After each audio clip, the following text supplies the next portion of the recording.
If you want to install Python on your system, go to Downloads on python.org.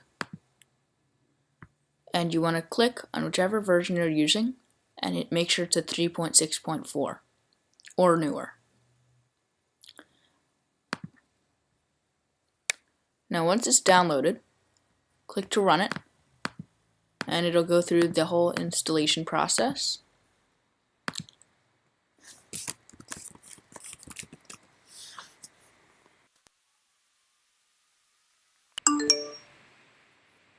Once it is installed, you want to move this to trash, and now what you can do is you want to search for idle.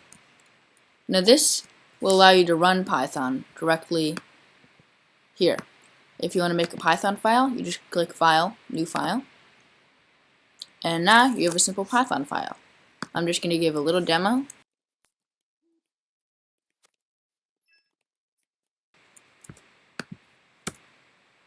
And there you go.